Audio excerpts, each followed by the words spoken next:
Hi guys! Maganda ring gabi. Welcome back po dito sa akin channel. Andito na naman po ako si Gandara SRU para maghatid ang latest update and fresh happenings about sa TVJ and Legit Taricas and Itabulaga.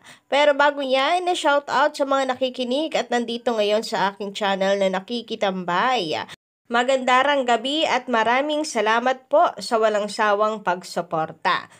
And ang ating nga pong pag-uusapan para sa gabing ito ay pumapatungkol dito sa studio ng TVJ na kung saan ang chika ay mas maganda, mas malaki. So ito yung atin pong inaabangan na talaga kung saan, kailan lilipat at ang chika, si MVP po, Legit Taricas ay pinaghandaan na ito last year pa. Then baka hindi rin magtagal at makalipat na ang TVJ. So, asahan kaya natin na ngayong katapusan makakalipat ang TVJ? Samantala, narito naman ang latest update sa pamilya po ni Bossing. Ayan, ang magkapatid. Mayroon pong picture na magkasama. Grabe, ang cute lang po nilang pagmasdan. And, syempre, masayang-masaya si Mami Poleng at saka si Bossing for sure. Mukhang may photoshoot sila, Legit Taricas. So, ayun na nga mga kapatid. Diba nitong nakaraan, usap-usapan po na under construction ang bagong studio ng TVJ. So, gumimbal ito sa lahat. Dahil last year pa po talaga nagde-demand ang mga Taricas, mga supporters, na makalipat na sila kasi kitang-kita po nila kung gaano kasikip, lalo na kung meron po silang ini-invite para maging judge for example, nung nakaraan sa Mr. Cutie, kapag meron po silang mga guest na artista. Although maganda na nakakasalamuha at nakakatabi ng mga live audience ang artista at sila Tito Sen, 'di ba? Nakakahalubilo. Pero at the same time yung mga manonood daw parang sakal na sakal kapag nakikita po na ganoon kaliit at siksikan. Parang sila daw yung hindi makahinga doon sa studio. Kasi feeling nga daw po nila hindi po natitreat ng maayos ang mga bisita and etc. etc. Pero ayun nga, ang good news ay mayroon daw pong bagong studio na kung saan ang location ay sa Meralco Theater. So, syempre, nang i-research po natin, ayan po yung nakita natin. And mas malaki nga daw po ito compare sa current or kasalukuyan na studio ng TVJ sa Reliance Center. And sa loob, ganito siya kalaki.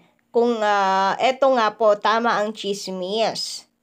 So, parang mas okay nga po, di ba, Legit Taricas, mas maluang, mas marami pong audience sa makakapasok. And mayroon na pong special place, kumbaga, kapag mayroon po silang bisita.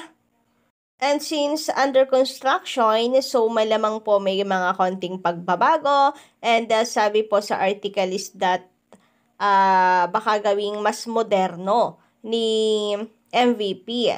So, narito po ang chika mula sa bandera. Itbulaga lilipat sa bagong studio, mapapanood na sa Meralco Theater. Isa sa mga araw na ito ay lilipat na sa bagong studio ang programang Itbulaga sa kasalukuyang nasa TV5 sa Sheridan Street, Mandaluyong City. Ayon sa nakuha naming balita, noong Nobyembre 2023 pa, sinimulan ang construction para sa bagong studio ng programa. So, tama ang chika sa atin ni Sir Malyari Mascareñas na noong November pa sinimulan. Sino kayang source ni Sir Malyari? No? Kasi lagi siyang may chika sa atin noon na tama naman. Naalala ko yung tungkol kay Atasha. So, ang dami nating hula, etc. etc. Di ba? Tapos, totoong tao pala talaga yung kapatid nitong si Ellen. And siya rin yung nagchika sa akin na talagang totoong tao, hindi AI. And bagong Legit Taricas. Sabi ko nga, ako na to. Ako na yon.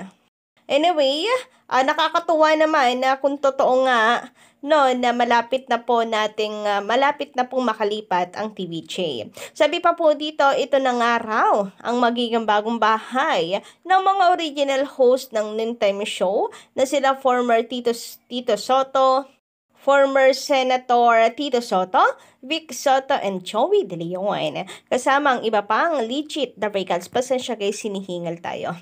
Ang DBR Inc. ng Avida Ayala Land Construction na kaibigan daw ni Ginoong Manny V. Pangilinan or MVP ang namamahala sa pagtatayo ng naturang studio. Sit-sit pa ng aming kausap ang Meralco Theater na nasa loob ng Meralco Building sa may Ortigas Avenue, Pasig City, ang bagong studio ng Itbulaga na ibang-iba raw sa dati nilang tahanan. So, sino kaya ang sumitsit dito sa bandera? Sino kaya nakausap nila? Sabi nung iba po nating kaibigan na TVJ Defenders, maaaring si Tito Sen dahil siya yung spokesperson. Guys, pa-follow na lamang po na kanilang page. Ito ang true TVJ Itbulaga Defender sa YouTube AC TV Vlog. Ayan, pa-follow, pa-subscribe. Ganun din po LMT Gaming. Ayan, sa Facebook page. And LMT Entertainment naman sa YouTube. So, mga TVJ Defenders din po yan na nagtatanggol sa TVJ talaga. Halos araw-araw. Nakikipagbakbakan sa mga bashers. Anyway, sabi dito, based sa pagkakatanda namin, malaki ang Meralco Theater at may seating capacity na 150 to 200. Para ring Broadway Centrum ang itsura nito. Pero since under construction nga ito, ay baka moderno na ang ipapagawang studio ni MVP. So, magiging accessible pa rin naman ito sa lahat ng gustong manood dahil maraming masasakyan mula Antipolo, Pasig, Cubao, Makati, Manila, Caloocan at iba pa. Samantala, may nakuha rin kaming chika na kahit consultant ng Tape Inc. si Mr. Antonio Toviera or Mr. T ay nananatili pa rin itong nakasuporta kina Tito Vic at Joey or TVJ dahil pamilya na ang turingan nila sa mahabang taon. So, eto pala ang update kay Mr. T. Kasi maraming naghahanap sa kanya. Anong balita kay Mr. T? Tinatridor na ba niya ang TVJ? At kampi sa Tape Inc?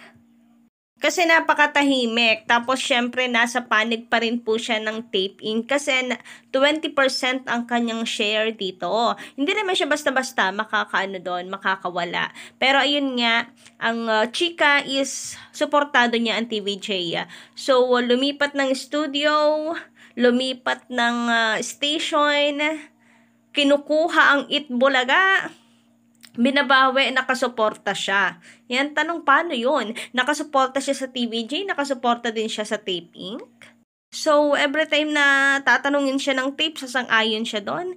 Pag nausap siya ng TVJ, sasang-ayon din siya. And anyway, paanong suportado? Ang hirap na, no? Nasa dalawang panig siya, hindi mo malaman tuloy kung saan siya mas loyal.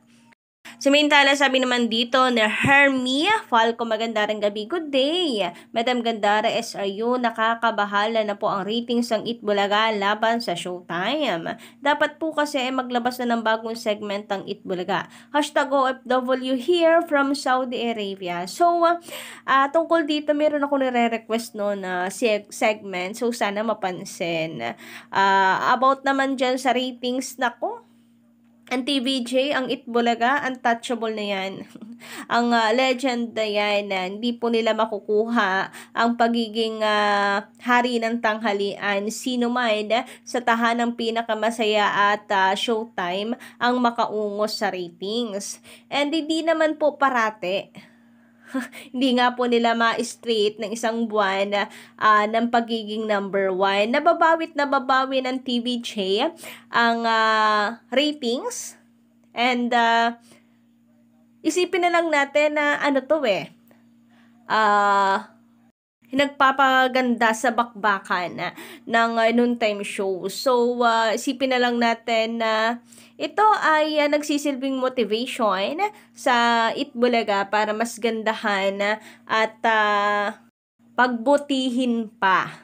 So, yun naman ang goal parate araw-araw. Kasi naalala ko kung hindi po si Bossing ang nagsabi, si Mayor Jose Manalo sa isang interview na kahit maganda ang kanilang ratings, hindi naman sila nagpapakampante. Araw-araw ginagawa lang nila yung tingin nila yung makakapagpasaya, and araw-araw sinusubukan nila na mag-improve pa, napagandahin pa ang program. So, ang sarap sa tenga pakinggan. Kaya tayo ganun din, Collegiate Travicals, full support lang. Naniniwala naman tayo, at ako higit sa lahat, naniniwala na ang hangad ng TVJ ay makapagpasaya at makatulong sa taong bayan. So, let's stick sa kung ano po ang main reason ng Itbulaga sa ngayon na sila po ay naging public service, hindi lamang po for entertainment kundi public service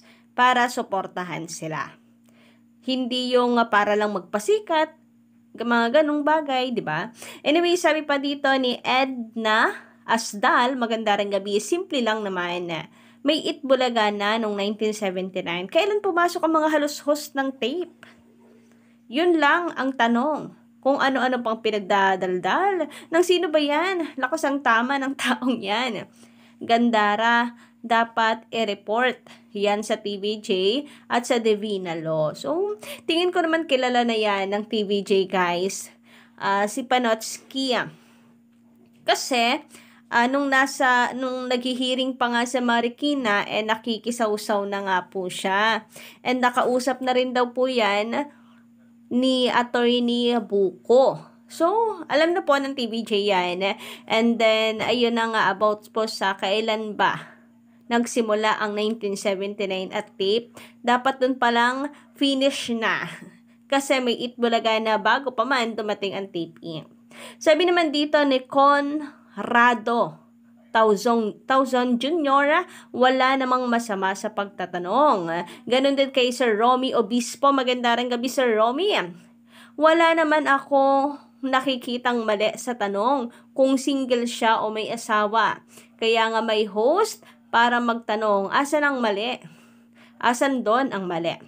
So, patungkol nga po ito sa pagko-call out sa Itbulaga, natantanan daw po nila Mayor Jose Manalo na magtanong parate at i-abnormalize ang pagiging single ng isang tao. Parang ang big deal daw kasi sa mga host kapag single yung isang tao, talagang hinahalukay pa kung bakit. Napakaraming reasons kung bakit nagiging single ang isang tao, tas ginagawang katatawanan lang daw. So, grabe din po talaga ka-sensitive na ang mga tao ngayon. So, habang patagal ng patagal, may mga jokes talaga na hindi na pumabenta. And yan po talaga ang challenge ngayon para po sa mga komedyante.